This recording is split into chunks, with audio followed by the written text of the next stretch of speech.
Hello bachcho. So let's see the question. The question says, what is incorrect for generative cell? Generative cell के लिए क्या चीज गलत है? So for that, let's understand the key concept. यहाँ पर key concept रहेगा pollen grain.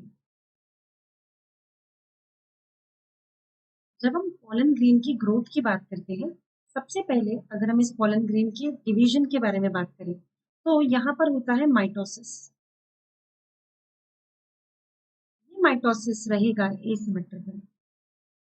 And because of this asymmetrical mitosis, we will get two types of cells. First cell is vegetative cell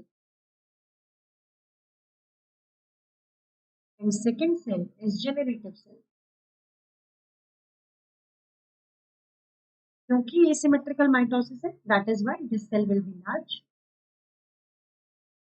and generative cell will be small. चलिए थोड़ा सा इनके features के बारे में बात करते हैं. सबसे पहले बात करते हैं वेजिटेटिव सेल के फीचर. सबसे पहला फीचर हमें क्लियर ही हो गया है that it is large.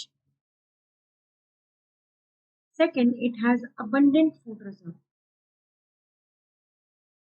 यही कारण है कि pollen grains बहुत ही न्यूट्रिशियस होते हैं और इन्हें एथलीट्स और रेस हॉर्सेस के द्वारा एज अ फूड सप्लीमेंट भी लिया जाता है. सेकेंड थिंग, इसके पास एक लार्ज इरेगुलर न्यूक्लियस होता है.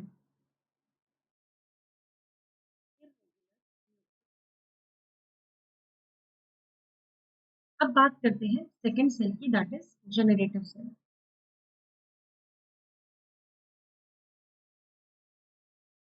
अगर जनरेटिव सेल के बारे में देखें, सबसे पहला जैसा कि वो लार्ज थी, ये स्मॉल इन साइज होगी बिकॉज एसिमेट्रिकल माइटोसिस था. सेकेंड चीज, it floats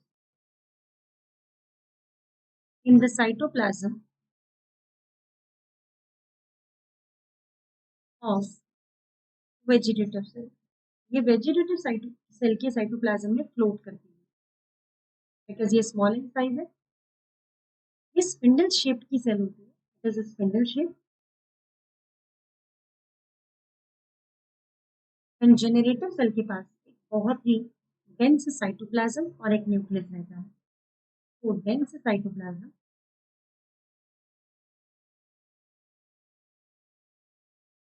and a nucleus.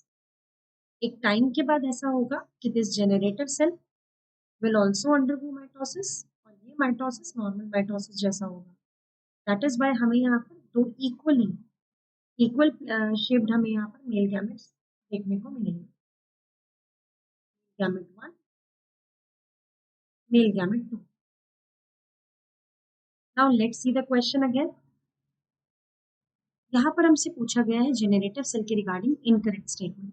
सबसे पहला स्टेटमेंट कहता है it floats in the cytoplasm of vegetative cell. करके देख लेते हैं. यहाँ पर हमें हमारा पॉइंट जाता है floats in the cytoplasm of vegetative cell. So yes, this statement is absolutely correct. Second, it is a spindle shaped. Let's check whether it is spindle shaped or not. हमने डिस्कस किया था, yes it is spindle shaped. So ये statement भी हमारे लिए हो जाएगी absolutely correct. Now the next statement says having abundant food reserve. चलिए देखते हैं क्या वेजिटेटिव जनरेटिव सेल का ये फीचर है. बिल्कुल नहीं. यहाँ पर आप नोटिस करेंगे वेजिटेटिव सेल के अंदर abundant food reserve रहता है. So we have got our incorrect statement, that is option number 3. Let's check the last statement as well. Has dense cytoplasm and a nucleus. क्या dense cytoplasm और nucleus generative cell का feature है? बिल्कुल. दोनों ही features हमें generative cell के अंदर देखने को मिलेंगे. So according to all our key concept problems, हम यहाँ बोल सकते हैं कि after discussion, the correct option is option number 3, having abundant food reserve. Hope you understood it well. Best of luck.